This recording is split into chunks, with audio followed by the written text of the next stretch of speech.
Los buenos días al país, agradecidos de su sintonía los domingos a esta hora de la mañana por Colorvisión en nuestro canal de YouTube Espejo 360. Doctor, buenos días. Buenos días, hermano, ¿cómo se siente? Muy bien, doctor. Una semana interesante. Seguimos entrando de lleno al tema de las reformas. Claro. Se sigue hablando de esto. El presidente es quien ha puesto el tema. Lo puso desde la campaña electoral, bueno, y está ya convocando diferentes sectores. Es decir, que por mucho tiempo creo que vamos a hablar de reformas. Claro, eso será el tema de debate. Es el punto de inflexión. Así es. Claro. Vamos a la semana 360 y regresamos en unos minutos.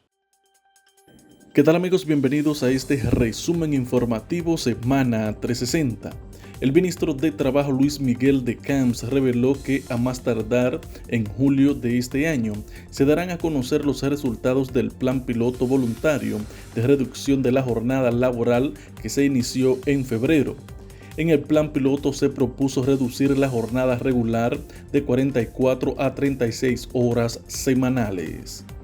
Hemos dicho, no hace mucho, repetimos, que en este verano este país deberá conocer y Dios mediante tener una nueva normativa laboral, expresó el ministro de Trabajo Luis Miguel de Camps.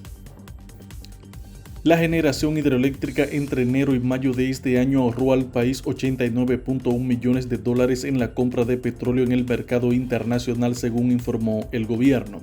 En los primeros 5 meses de este año, la empresa de generación hidroeléctrica dominicana registró una producción de energía renovable de 575.532.83 megavatios hora, lo que evitó la compra de 1.107.952.49 barriles de petróleo. La Dirección General de Migración recomendó a los dominicanos solicitar con tiempo la certificación de autorización de viaje a los menores de edad que se disponen a abandonar el país por motivo de las vacaciones por el fin de año escolar, sin la compañía de sus padres o de uno de ellos. En un comunicado, la entidad insta a los progenitores a realizar los trámites con anticipación para evitar largas filas, congestionamiento del sistema y obtener dicho permiso sin percances antes del día previsto para el viaje. La dirección política del partido Fuerza del Pueblo, su máximo órgano de dirección, se reunirá el próximo lunes para empezar a definir un proceso de renovación que implicará la realización de un congreso ordinario y elección de autoridades. Rafael Paz, presidente de la Fuerza del Pueblo en el Distrito Nacional, informó que en el encuentro unificarán criterios respecto del cronograma, que después deberá ser aprobado por la dirección central del partido. El Partido de la Liberación Dominicana está inmerso en la organización de su 10º Congreso para lograr su renovación interna. En medio de este proceso, varios dirigentes hicieron públicas sus aspiraciones para ocupar cargos claves como la Secretaría General, a pesar de que aún no inicia la fase de elección de las nuevas autoridades. Hasta el momento, a la presidencia del Partido de la Liberación Dominicana no se han inscrito nadie, contrario a la Secretaría General, donde ya 5 dirigentes han externado sus aspiraciones. Y en el ámbito internacional, el primer ministro de Haití, Gary Conille, denunció el jueves la mala gobernanza, la falta de transparencia y la corrupción que asolan a la administración pública del país y que hacen que el Estado sea completamente ineficaz, y anunció una serie de medidas destinadas a restablecer la confianza de los ciudadanos en sus gobernantes. El embajador de Estados Unidos ante la Organización de los Estados Americanos, OEA, Francisco Mora, habló sobre la posibilidad de adoptar una resolución para continuar con el apoyo a Haití en la próxima Asamblea General de la ONU, que se celebrará del 26 al 28 de junio en Asunción, Paraguay.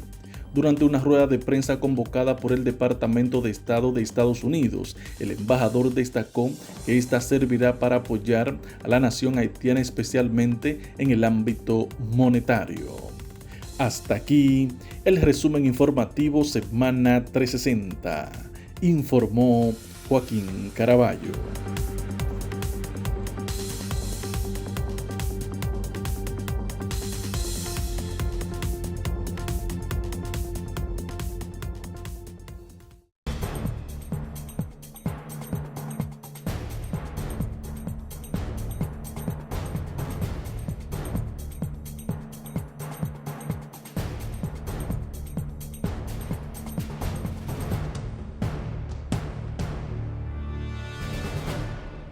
Como el presidente Luis Abinader puso en la agenda el tema de las reformas, la reforma fiscal y la constitucional, diferentes sectores ya han comenzado a emitir sus opiniones. Desde hace una semana vienen haciéndolo. Y me ha llamado poderosamente la atención de que han surgido temas como la reunificación de las elecciones, doctor. Exacto. Hay gente que está planteando establecer el cuarto poder municipal, es decir, que los municipios, la municipalidad sea un cuarto poder establecido en la Constitución de la República, entre otras tantas cosas que se están planteando. Entonces eso me lleva a reflexionar cómo en la República Dominicana cada cierto tiempo venimos tratando de resolver un problema y damos 3 pasos al frente y 4 hacia atrás. Y lo digo en función de que en 1994, cuando se hizo una de las reformas más importantes de las que hemos hecho en los últimos 30 años, se planteó que la solución al problema político del país era separar las elecciones. Y entonces las separamos para realizarlas cada 2 años. Elecciones municipales y congresuales separadas de las presidenciales. Lo hicimos en el 98, lo hicimos en el 2002, lo hicimos en el 2006. Las reunificamos porque supuestamente pasamos los 4 años en campaña y establecimos, no las reunificamos, sino establecimos un sistema con 3 meses de separación entre las congresuales, presidenciales y las municipales. ¿Qué fue lo que se aplicó ahora? Que hicimos elecciones en febrero, elecciones municipales, y en mayo las presidenciales y las congresuales. Bueno, pero ahora hay gente que está diciendo que no, que lo importante es ahora unificarlas, hacerlas todas en un mismo día. Claro. Porque dice que se está gastando mucho dinero, que estamos permanentemente en campaña, que es demasiado estresante el proceso, y es verdad, el proceso de montaje de las elecciones para febrero, para mayo, eso es una locura. Claro.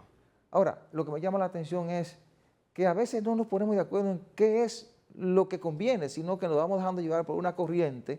Si en el momento la corriente va en la dirección de que separación a 2 años, separamos 2 años. Pero al corto tiempo pues, queremos volver a lo que teníamos. Es decir, a veces no sabemos lo que queremos. Claro.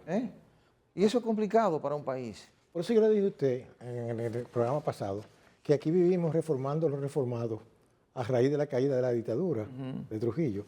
Pero mire, hay algo que yo quería comentar aquí, es que la modificación de la Constitución no es una cosa tan sencilla.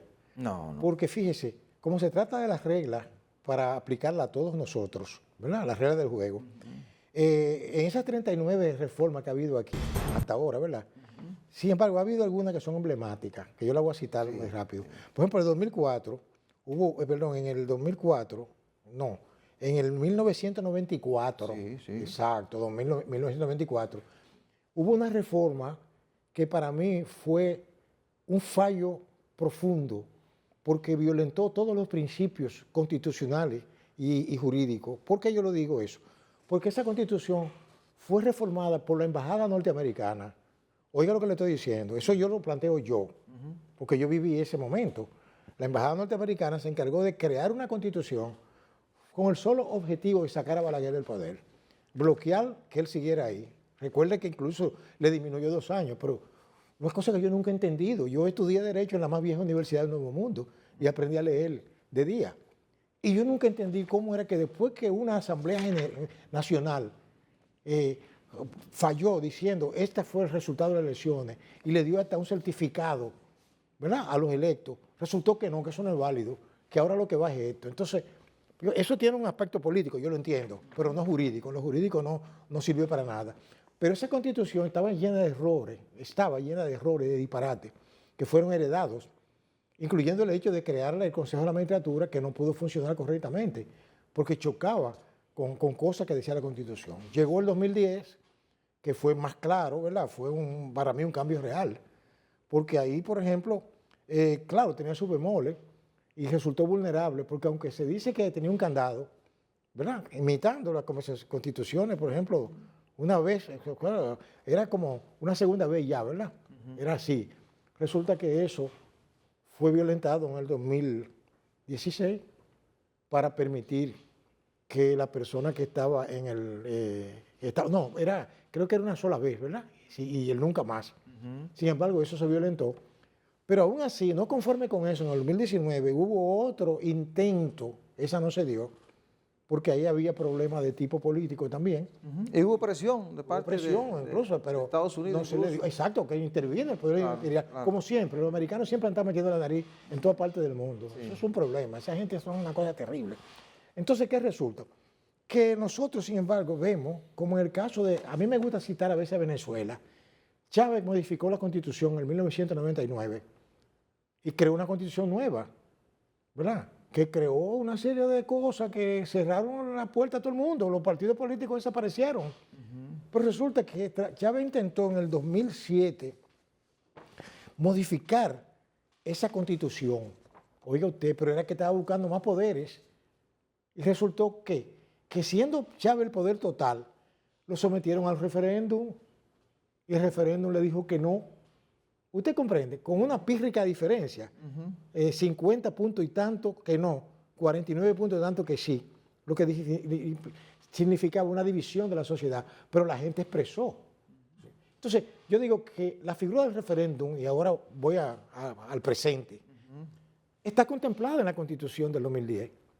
Lo que pasa es que ese artículo 210 manda a que se legisle, se implementen los mecanismos para que esa figura jurídica constitucional se lleve a cabo. La elaboración de una ley que no se ha podido elaborar. ¿Por qué 14 años después no se ha podido hacer? Porque los intereses que no les convienen, inclusive a los mismos que editaron eso, no les convenía. Porque es que, ¿sabe lo que pasa? Que es el pueblo el que va a decir sí o no. Usted comprende, mire por ejemplo en el caso de Chile, la gente de los socialistas con todo el poder del mundo se atrevieron, oiga bien, a un referéndum para reformar la Constitución. ¿Y qué sucedió?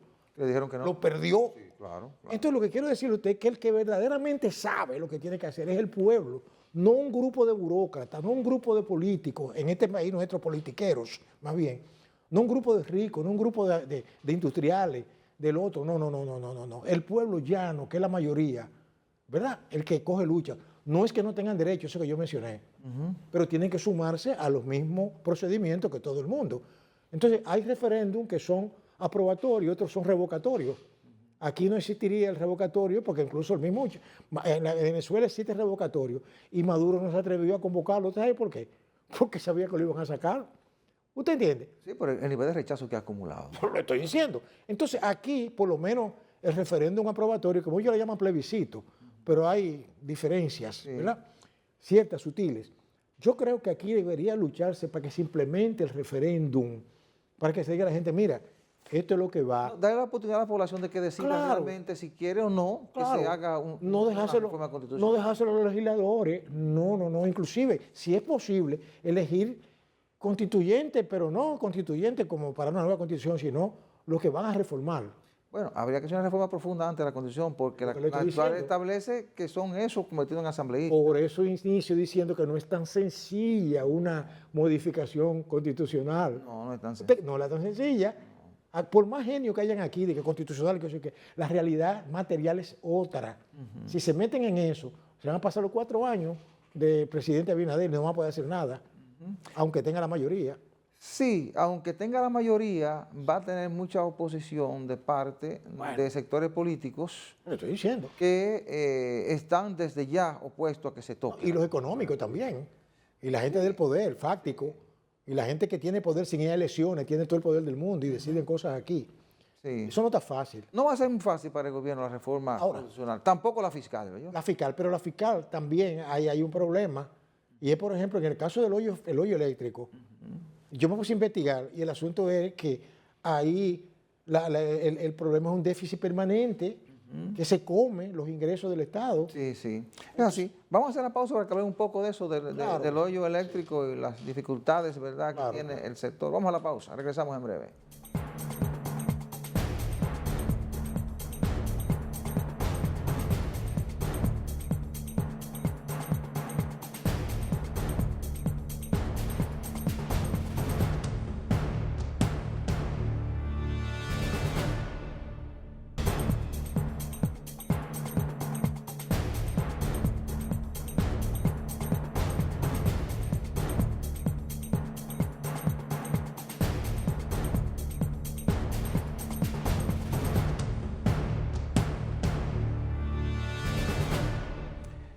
Bien, mire doctor, en el segmento anterior usted comenzaba a hablar del hoyo eléctrico. Exactamente. Ese es un tema que va a haber que prestarle mucha atención porque ahora que se ha comenzado a hablar de reforma fiscal, que va a haber que comenzar a revisar dónde se está gastando más, dónde hay que eliminar exenciones, dónde hay que corregir dificultades, bueno, el empresario ha dicho, hay que poner sobre la mesa el dinero que se está yendo para subsidiar la energía eléctrica, porque dice el sector empresarial que es insostenible para el país que cada año se estén buscando 1.500 millones de pesos para tapar el hoyo eléctrico. Y de hecho, el pacto eléctrico ese que se firmó en el 2021, el objetivo fundamental era tratar de eliminar eso, pero no se ha aplicado en todas sus partes. O se ha aplicado en una mínima parte ese pacto eléctrico. Entonces, ese es un tema que yo creo que el gobierno va a tener que prestarle mucha atención y ponerlo sobre la mesa. Cierto. Porque ciertamente hay que eficientizar el cobro de la energía eléctrica. Hay que ver de qué manera hay una mayor fiscalización de la distribuidora de electricidad. Pero hay que ver de qué manera logramos que gente que no pague el servicio energético lo pague. Porque realmente es insostenible colocar cada 4 años 1.500 millones de dólares. Cuando usted lo lleva a la tasa de 59 por 1, son más de 100.000 millones de pesos al año que estamos destinando solamente para ese financiamiento del déficit. Es decir, ¿hasta qué punto? La gran pregunta es, ¿hasta qué punto esto es sostenible? Cierto. ¿Hasta qué punto es sostenible? Mire, yo estuve conversando con una persona que conoce ese mundillo, ¿verdad? De la electricidad, la generación, la distribución. Y me dijo, mira, uno de los problemas principales, hay 2 problemas principales en ese problema eléctrico. El primero es en la generación, que estamos en el mejor momento de generación. Sí. En el mejor momento. Sin embargo... No, en generación nosotros no tenemos problemas. No, pero la distribución hay un problema. Sí. Me dice él que más del 35% se pierde en las redes defectuosas que no sirven para nada. Oiga usted, de 100 que se produzcan, 35% se pierde. Pero dice él, hay otra también, el robo de electricidad. Y no necesariamente los sectores populares, porque la gente, por ejemplo, un pobre se pega de un alambre, ¿y qué es lo que le va a consumir? Disparate. Pero aquí hay personas que tienen emporios que no pagan la realidad de lo que ellos consumen, no la pagan. Y ese PEGASE, como le llaman, que es una procuraduría para la cuestión del fraude eléctrico y cosas, es muy eficiente cuando se trata de los pobres, pero aquí hay gente que no paga la luz, que tiene años que no paga la luz. Usted no ha visto el escándalo que se han armado, para no mencionar a nadie, pero en este país estamos más informados que otra parte del mundo. Y aquí hay personas que tienen años que no pagan la luz. No solamente ciertos empresarios privados, hasta personas de la vida política se dan el lujo de hacer eso y nadie le dice nada. Usted se pasa 48 horas del pago mensual de su luz y se la cortan. Claro. Entonces yo digo, aquí hay un problema de enfrentar el toro. ¿Cómo dice? Tomar el toro por los cuernos. Por los cuernos, sí. Está difícil. Entonces aquí hay, por ejemplo, hubo una época en que aquí habían oficiales de alto nivel, incluso retirados, que tenían emporios y que ahí no podía entrar nadie, que a cortar luz. ¿Cómo es posible? No se puede, porque había problemas. Entonces, Isla de poder. Una autoridad aparte. Pero entonces, eso se ha disminuido un poco, porque ya ese poder militar tan así como tan aplastante no es tan fuerte como en aquellos tiempos. Estamos hablando de los señores Balaguer. Ya no tienen ese poder. No tienen ese poder. Pero resulta que, sin embargo, hay una serie de pelafutanes que se han enganchado a la vida pública, a la vida política, que tienen el mismo esquema, la misma forma de hacer las cosas.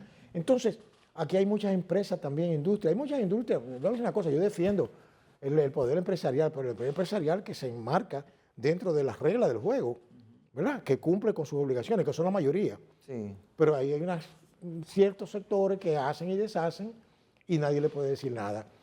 Cuando aquí se capitalizó, ¿usted recuerda la famosa capitalización? El objetivo era que todo el mundo pagara la energía eléctrica, pero los gobiernos no quisieron cargar con ese costo político. Exacto. No quisieron cargar con ese costo político porque hay un sector que se ha acostumbrado al servicio gratis. Lo estoy diciendo. Pero hay un sector mínimo que no lo puede pagar.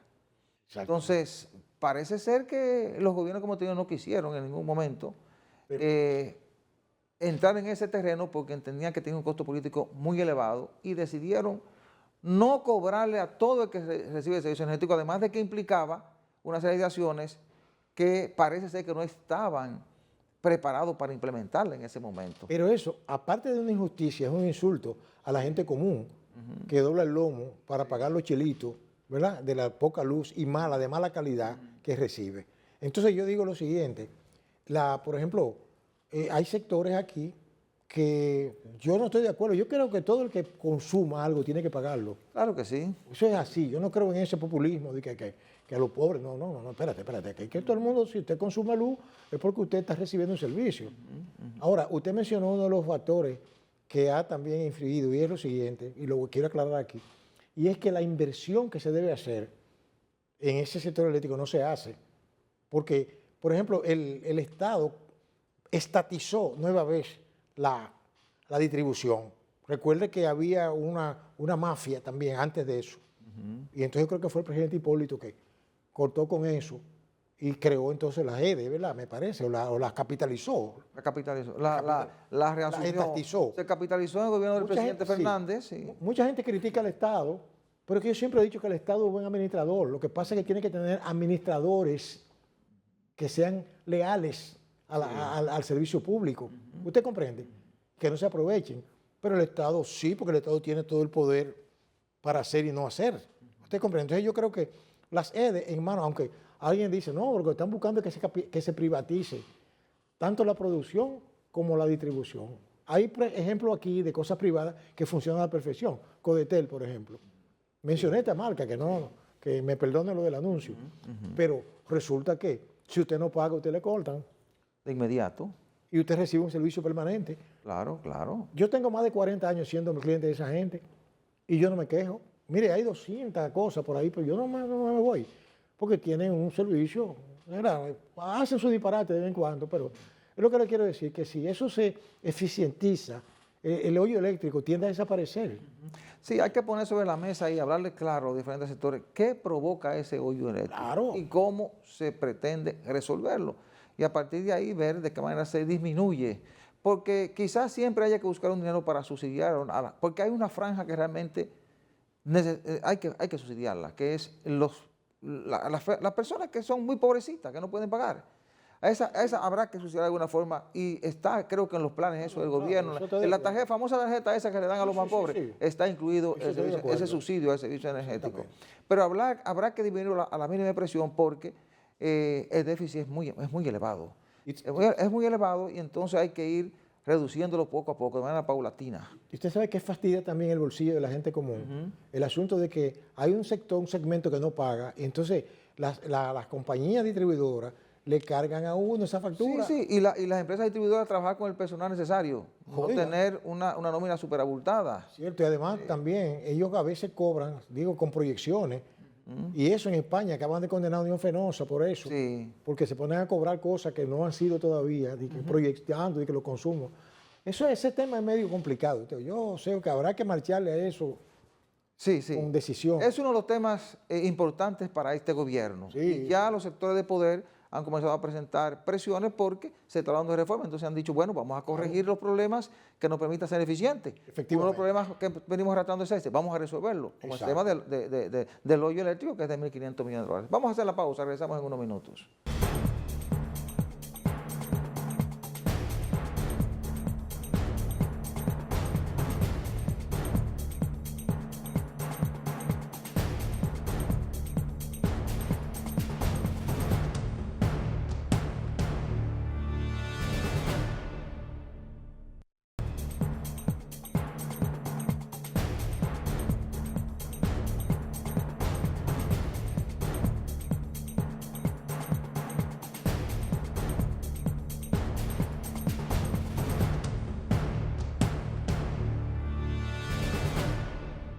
Hay un refrán popular que dice que lo que está a la vista no necesita espejuelos.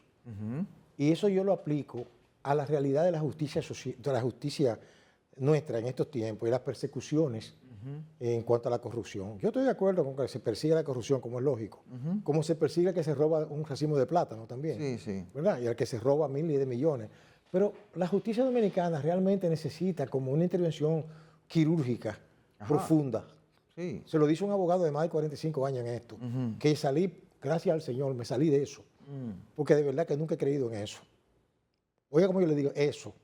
Porque para mí la justicia dominicana es eso. Y uno debería tratar de no verse nunca envuelto en eso mientras está vivo, sea para reclamar algo o para que le reclamen a uno. Resolver sus asuntos de manera pacífica, privada. ¿Por qué le digo esto? Por ejemplo, aquí uno ve que hay grandes casos, gente que se ha robado 10,000, 12,000, 20,000, que está ahí, porque no me pueden decir que eso es mentira.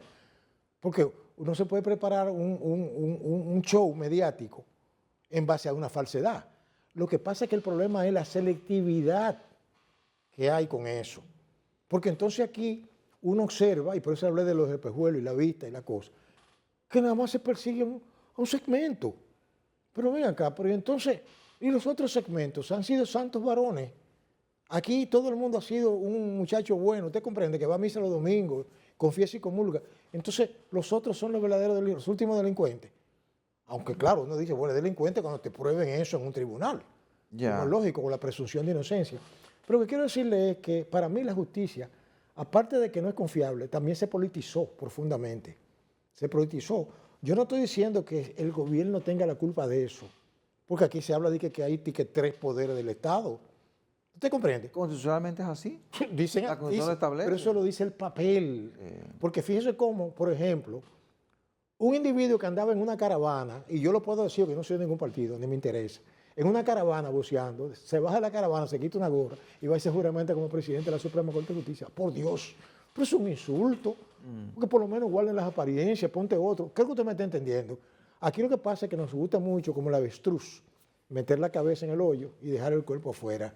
¿Usted comprende? O sea, la justicia no está fácil, o sea, tampoco. En este país son pocas las cosas que son fáciles de resolver, porque ya nos acostumbramos a eso. En medio de todo esto que usted plantea, a mí me llama mucho la atención cómo los grandes casos de corrupción, los llamados famosos casos Antipulpo, Calamar, Medusa, Coral 5G, una serie de nombres que le han puesto. Claro. Esos casos nos hemos pasado 4 años y ahora es que esos casos están llegando a juicio de fondo y a juicio preliminar. Pero como que esos casos fueron muy bien seleccionados en 2 periodos de gobierno, pero todo lo otro se obvió. Para conectar un poco con lo que usted dice, todo lo otro se obvió en la persecución de la corrupción. La corrupción, al parecer, existió solamente entre el periodo 2012 y 2020, que son los periodos presidenciales de Danilo Medina. Claro. Es presidente de la República por el Partido de la Liberación Dominicana. Pero no estoy diciendo que en los demás gobiernos haya gente que sea culpable o no, pero me llama poderosamente la atención, y lo decíamos hace mucho tiempo cuando esto comenzó a debatirse, que, caramba, ¿por qué solamente se tocaban a esos funcionarios de esos gobiernos y jamás se pensó en que quizás más atrás pudo haber otros casos de corrupción? Y uno a veces pudiera pensar, bueno, existe quizás un pacto político secreto para no buscar más allá de lo que se ha buscado en materia de persecución de la corrupción. Eso cuando comencemos a aterrizar en la persecución, en el debate de estos casos, quizás nos demos cuenta de este tipo de cosas, porque el tiempo se va encargando de ir poniendo cada cosa en su lugar y demostrándonos lo que hay detrás de cada cosa. Quizás eso nos dé un poco de luz, pero yo aspiro realmente a un país en el que tengamos un sistema de justicia, en el que todas las patas del sistema funcionen. Funcione bien el Ministerio Público, funcione bien los tribunales, con los jueces, que son a fin de cuentas los que imponen las sanciones, porque en la medida que usted fortalece la justicia, se fortalece el Estado de Derecho, se fortalece la nación, ¿verdad? Pero me gustaría ver que estos casos de corrupción avancen y que las autoridades encargadas de perseguirlo pudieran no ser selectivas, sino ir a cada escenario y en función de eso hacer las investigaciones del lugar para ir sancionando a la persona que se entienda que puede ser culpable de un hecho en contra del Estado Dominicano. Sí. Una cosa que yo critico como ciudadano y como abogado es lo que hace el Ministerio Público. Que un tipo que se robó 7.000, 8.000, 10.000 millones de pesos, y que devolvió 2.000, 3.000, 1.000, y ya él no es culpable de nada, y él se va para su casa tranquilo. Entonces, un tipo que se robó un racimo de plátano y 6 batatas y un pollo, que es lo que le llaman robo famélico en derecho penal, Sí, que claro. no, es hurto. Lo condenan, se robó un salami, un haitiano en la frontera, y le dieron 8 años. Digo, bueno, ven acá, pero ¿qué justicia es esa? Esa justicia no solamente es un sainete, sino que fomenta la criminalidad. Porque la pena, según uno aprendió en el aula, tiene 3 motivaciones. Sancionar, ¿verdad?, la violación de la ley. Que lo pague con cárcel y multa, ¿verdad? Entonces ya la persona aguarda prisión, ¿verdad? Tiene una sanción o advertencia a los demás, que es lo que le llaman consecuencia. Ese tripartito, ese aspecto tripartito, pero no sucede aquí. Porque si, por ejemplo, yo veo que un tipo di que devolvió 1.000 millones de pesos, y resulta que se va a disfrutar en un resort, en un yate, con lo que le robó a los pobres de este país, entonces yo diría, mira, no te pongas a robar 10.000 pesos, tú tienes que robarte 10 millones, 20, ni siquiera 10, más de ahí, para que pueda negociar con el Ministerio Público. No sé, ese tipo de actitud del Ministerio Público fomenta esa delincuencia. Por eso yo digo que eso de la corrupción aquí, eso es parte del ADN de nosotros los dominicanos. Eso es parte. Pero además, estas negociaciones son parte también de esas reformas que se han hecho para aplicar el nuevo Código Procesal Penal. Si uno se pone a esperar que eso cambie, se le va el tiempo que le queda a uno en este planeta esperando eso. Mejor uno hacerse loco, ¿usted me entiende? Como yo le dije al principio de este comentario, uno trata de no verse envuelto en esa vorágine, de ese mundo judicial. Porque hay una conspiración del silencio grandísima. Ahí están metidos jueces, policías, fiscales, alguaciles, abogados, de todo. Eso es una cosa que a mí no me gusta hablar de eso. Porque pero usted es abogado. Digo, yo era abogado, ya yo no soy eso. Creo que usted me está entendiendo. Sí, sí. O sea que, digo, una forma, ¿verdad?, de uno decir las cosas. Pero realmente es muy lamentable. Y déjeme aclarar una cosa. El otro día vi yo a mi querido amigo, el doctor Subero Isa, que declaró que en este país deben haber más de 100.000 abogados. Digo, ¿qué? Yo estaba perdido con eso. Dice, sí, aquí es una cosa increíble. Lo que implica que más abogados, sí, pero no van a resolver nada. Bueno, están preparados para defender los que violen la ley. Para defender. Eso tiene madre. Sí, pero uno aspira a que las cosas cambien, ¿verdad? Que haya un sistema de justicia fuerte. Exacto. Tanto del ámbito del Ministerio Público como del Poder Judicial en sí, para poder perseguir y sancionar a quien amerita una sanción, ¿verdad? Eso pienso yo. Pero siempre con un criterio general no selectivo, ¿verdad? Claro. Porque cuando la gente o la población en sentido general percibe cierta selectividad, entonces comienza a perder niveles de credibilidad. Claro, yo aspiro a una justicia siempre más fuerte, justa, porque eso es lo que nos da poder como Estado, nos fortalece. Sí. Alguien me dijo, mira, Temis tiene un símbolo, la diosa, ¿verdad? Sí. Con la espada, la balanza, pero tiene una venda. Una venda, sí. No, dije, no, hay que quitarle esa venda ya y hacer otra. Bueno, vamos a hacer la pausa. Regresamos en unos minutos.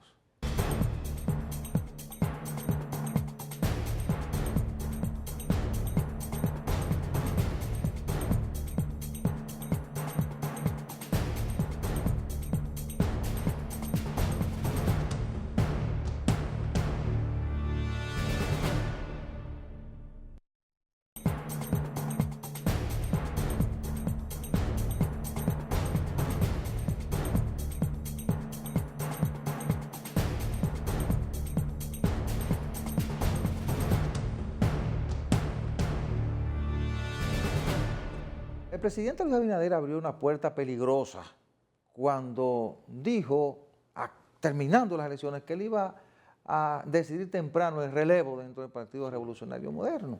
¿Por qué digo que abrió una puerta peligrosa? Porque sabemos que hay mucha gente que está aspirando, claro, que tiene sus proyectos políticos.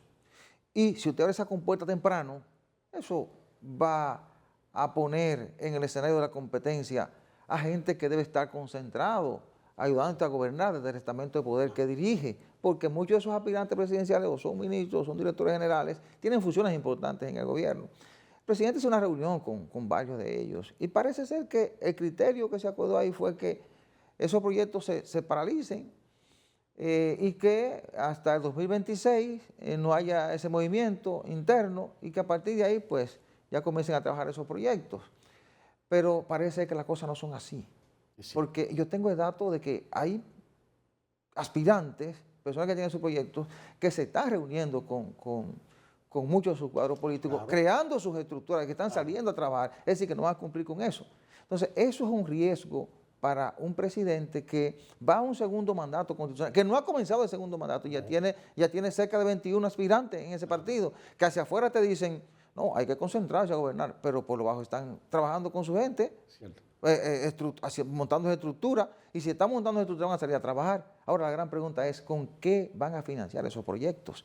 Y ese puede ser un caso de mucha preocupación para la gente del oficialismo. Hay una máxima que yo siempre la he visto, la he citado, que dice que los pueblos que olvidan su historia están condenados a repetirla, ante todo en el aspecto negativo. Sí. Y eso me recuerda a mí que, estudiando la realidad política de este país, cuando Bosch con el PRD llegó al poder en el 63, ¿verdad? 62, 63, lo primero que hicieron fue cerrar el partido. Oiga, el PRD lo cerraron. Un gobierno que no tiene el sustento de la base política de su partido, o sea, su futuro no es muy prometedor. Y mire lo que pasó con Bosch, que a los 7 meses, claro, eran otras circunstancias. Claro. Lo que pasó.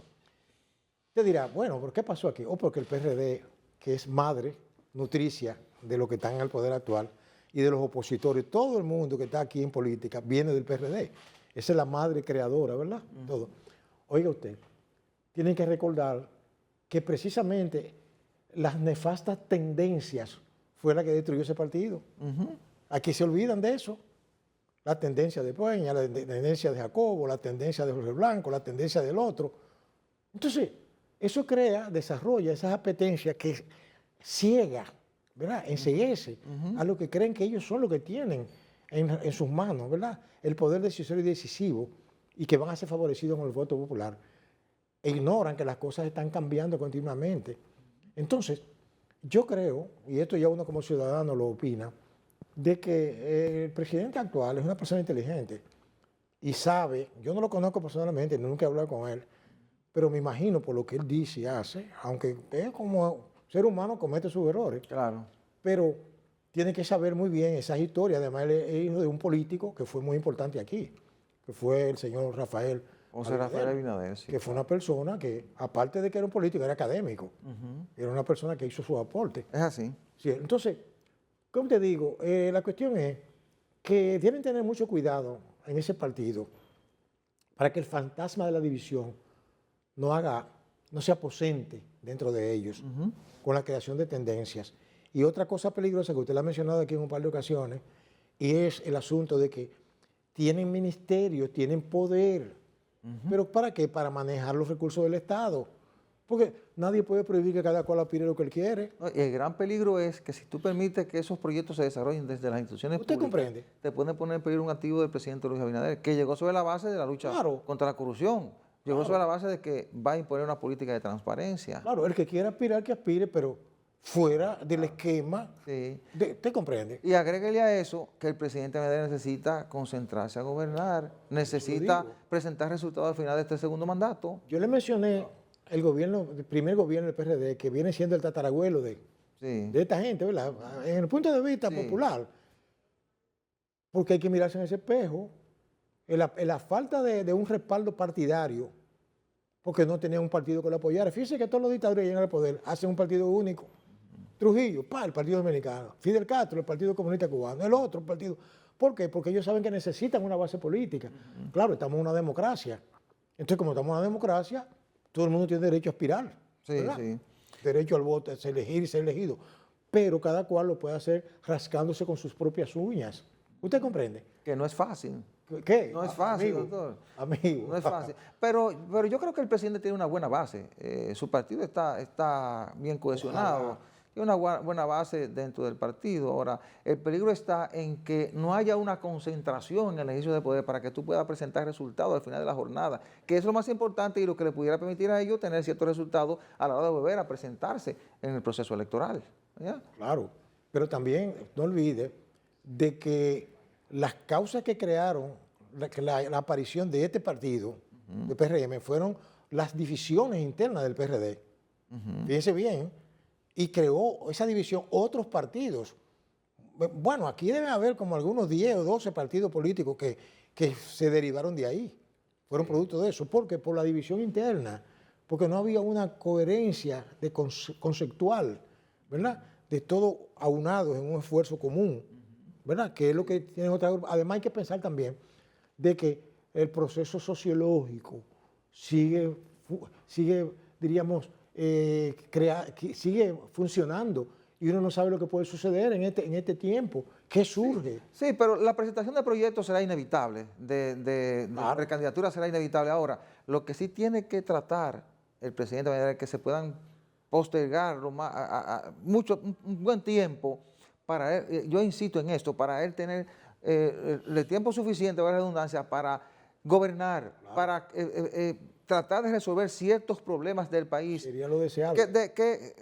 Que no te saque de tu nivel de concentración la competencia interna. Eso es lo que uno espera. Porque que tu gente con la que tú cuentas se concentren en buscar resultados en sus instituciones. Exacto. Pero si tú tienes la mayoría aspirando, eso no es posible. Por eso es importante para ese partido que los que aspiran lo hagan al final de la jornada. Y que no olviden que la gente se está hastiando del sistema político dominicano. Esa constante abstención es una señal. Sí. Y eso se puede colar cualquier cosa después en el futuro. Por ahí. Claro que sí. Bueno, doctor, la semana que inicia va a estar muy centrada en los debates sobre las reformas fiscal y constitucional que comienzan a centrar la atención de los dominicanos.